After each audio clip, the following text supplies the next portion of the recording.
Well, we're back for evening recordings and artificial light for this episode, but we are also off to a former club too. We face Crystal Palace away from home before heading to the Champions of Europe. This could be a pretty long day. On the small upside of things though, we are currently just top of the Premier League.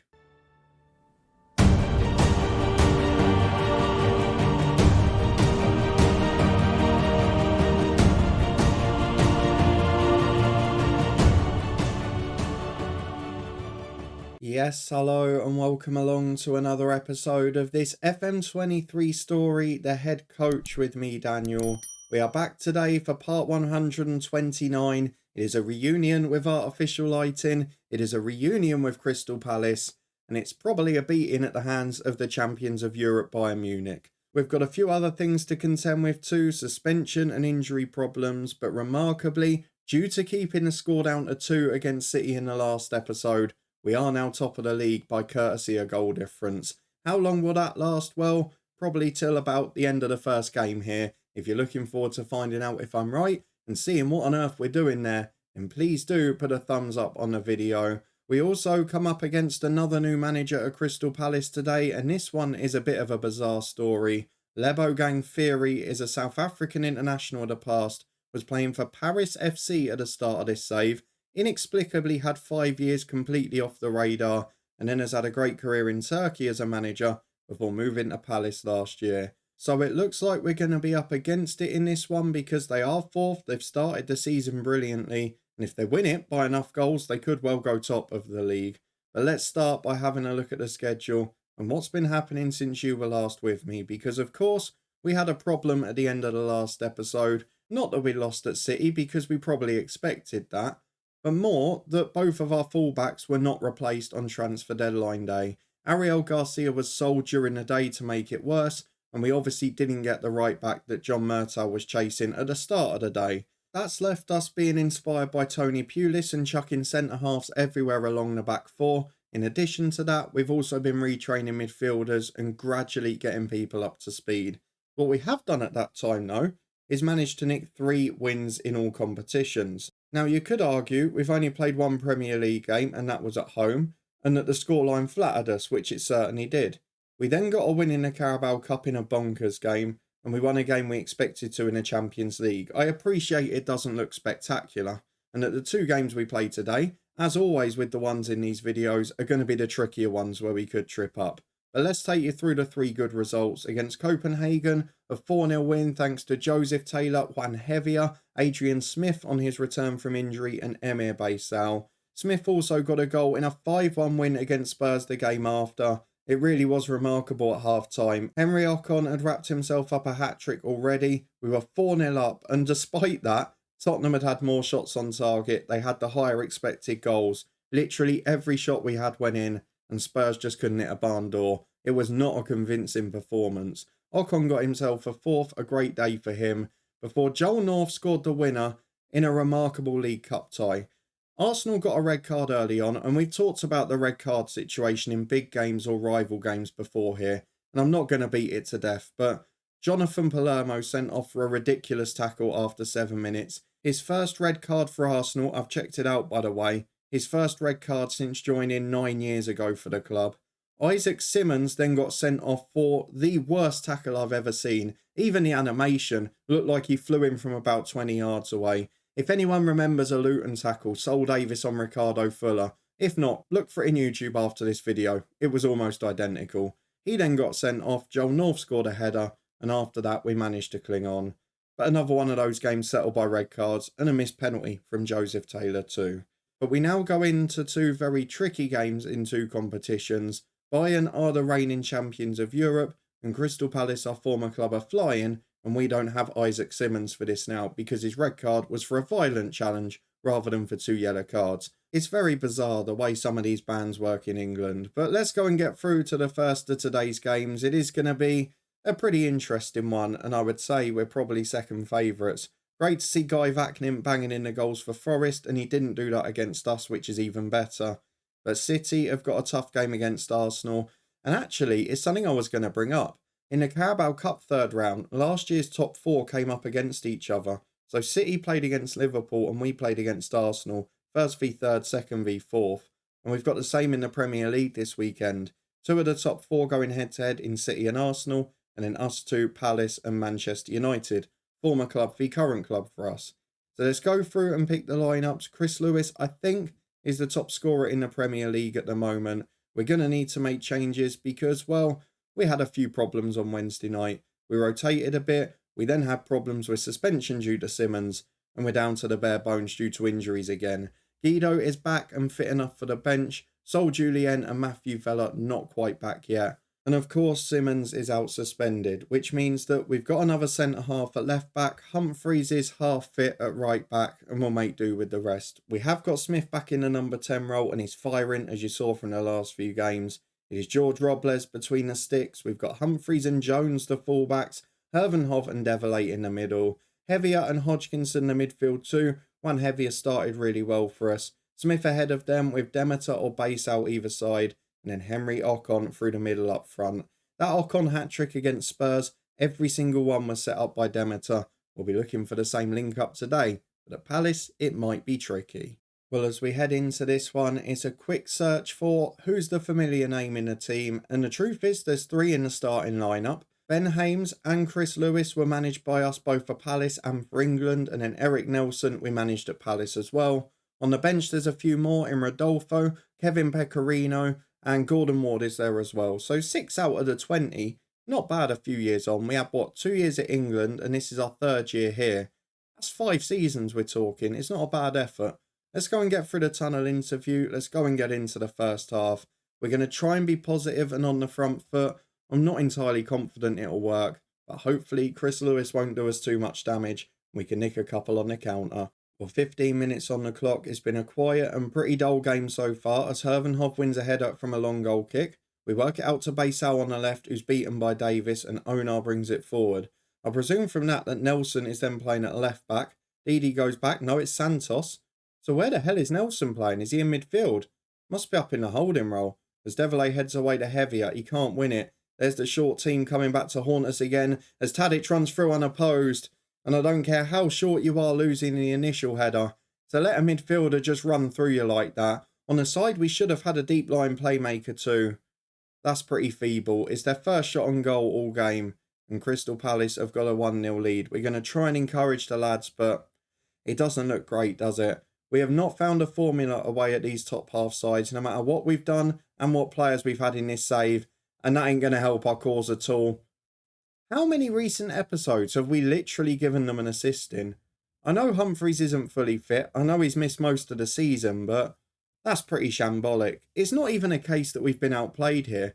And the same as the City game before, we didn't really get the chance to see if we were going to compete because Ocon assisted a goal early on.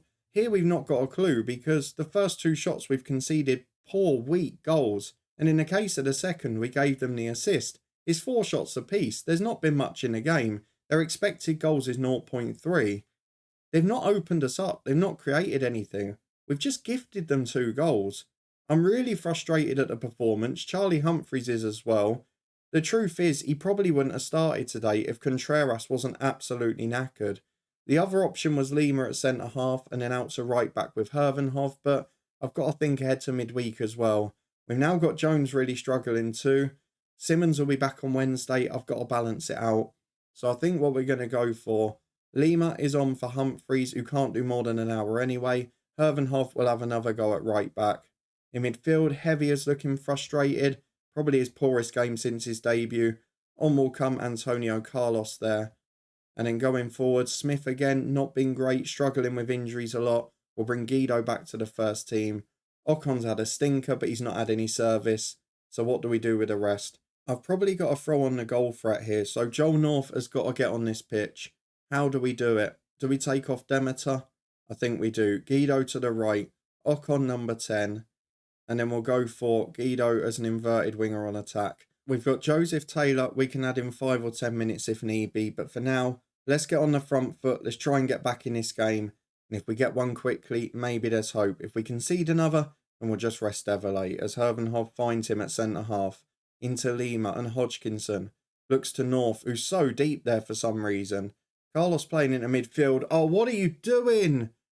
It's such a bad goal. Lewis puts it in. We've gifted them another one. What's happening? Antonio Carlos didn't do that at all last season. He's done it virtually every time he's come on this year.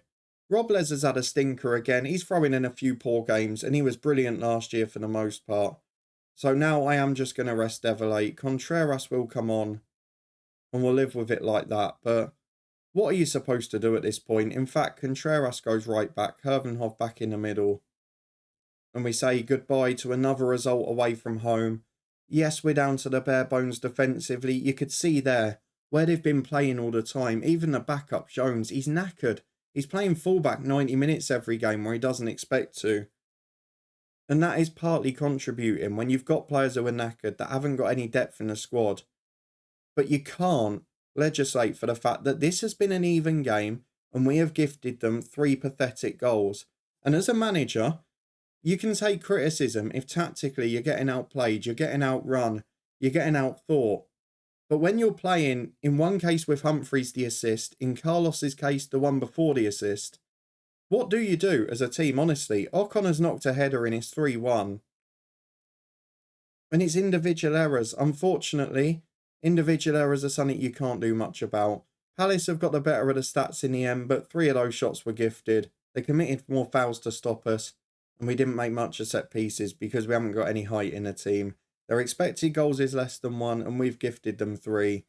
It is a classic Man United away performance against the top sides, and it's ultimately the reason why we'll probably finish 3rd or 4th again. We certainly won't finish 1st. Now we've got to go to the European champions, and the big question is, do I accept defeat and rest a few for next week? We'll be back in a minute to find out my decision. Well, we're back for the Bayern game, but I need to ask you a question at this point because I'm really confused. We've got Isaac Simmons here, who was sent off in that Carabao Cup tie. I explained the tackle and the reason behind it. He was banned for the Premier League game as a result of his suspension, which we just played on Saturday. They've now extended his ban for 2 more games, which is fine. It was an ugly tackle, but it only applies to Carabao Cup matches. How on earth does that work?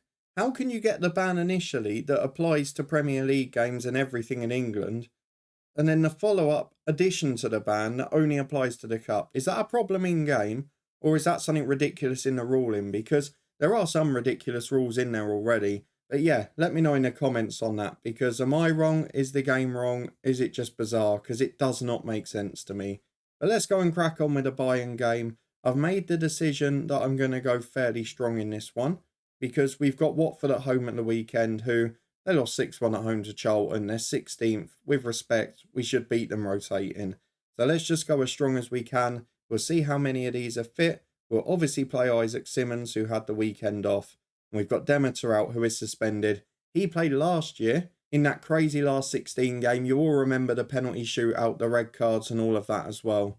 He's on a suspension still. He's missed the first 2 games. First one he was injured anyway, so it didn't matter. He's going to be replaced by Guido, who's going to build his fitness.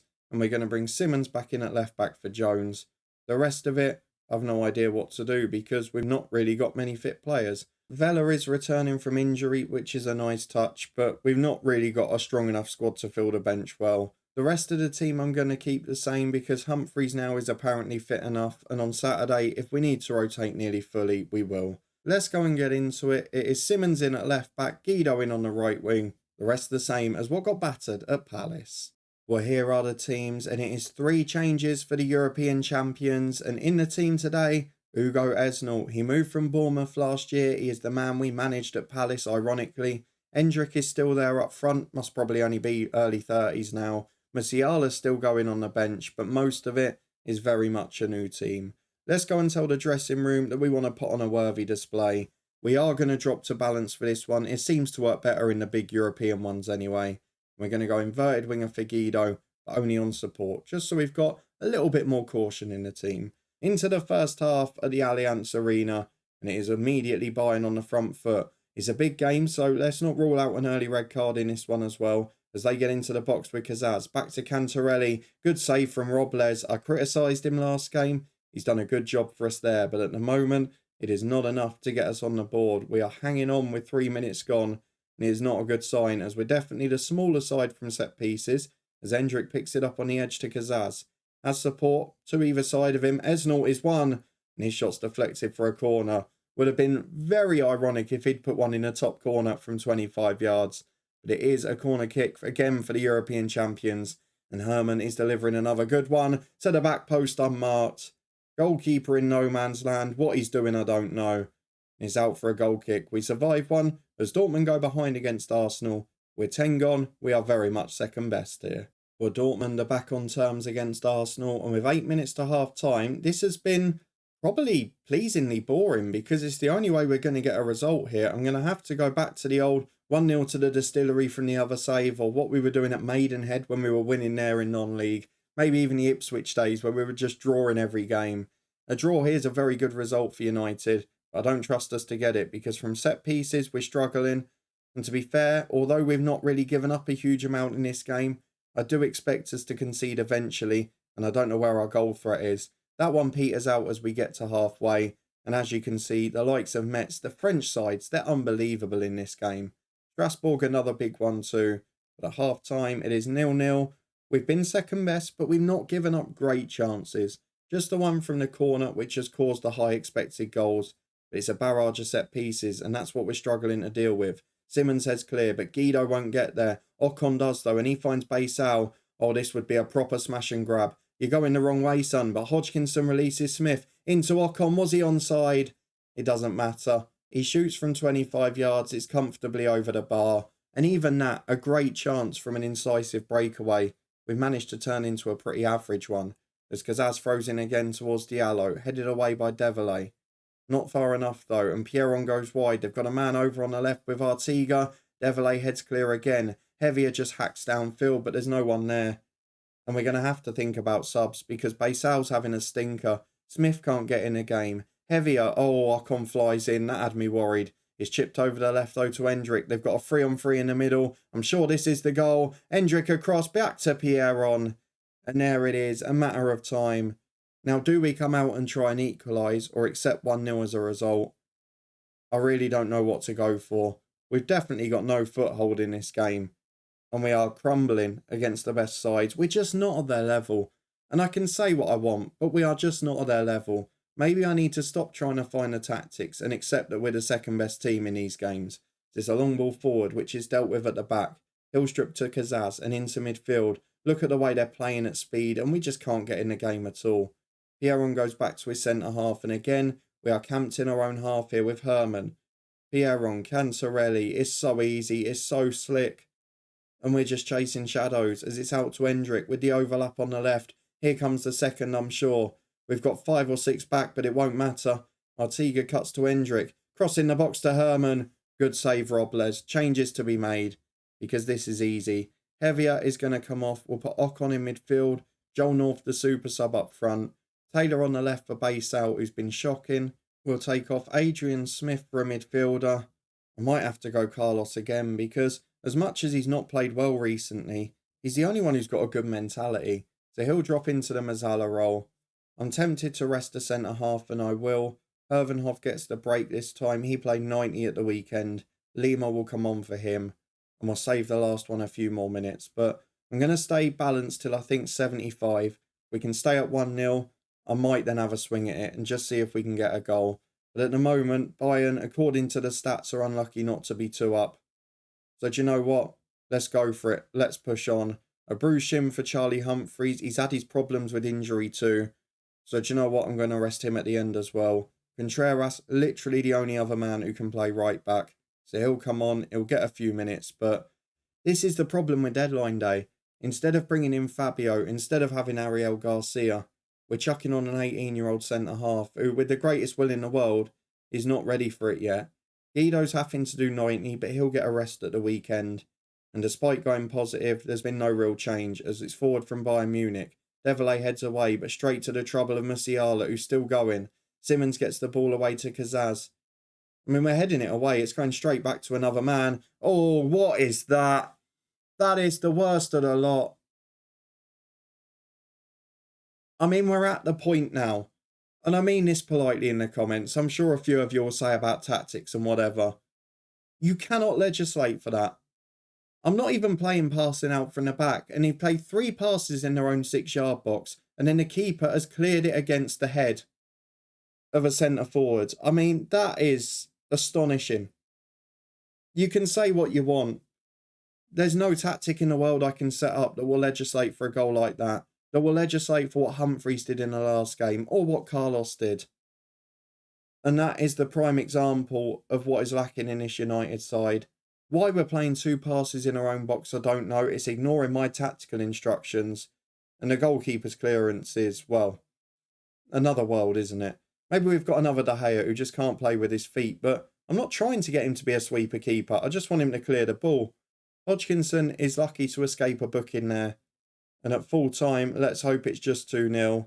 I mean, we should still get through. The goal difference is all right, but even if we'd got through in that last 16 game last year, and if we go a step further this year, as soon as we come up against a side like this, or Manchester City, we're going out. And that's the reality of it. We are not contenders from the Champions League. We are building this club back up. But that, and I will show you this second goal again. Let's just get a reminder of what I'm talking about. Hendrick's header away to Kazaz. Hodgkinson wins it, short to Lima, short to the keeper.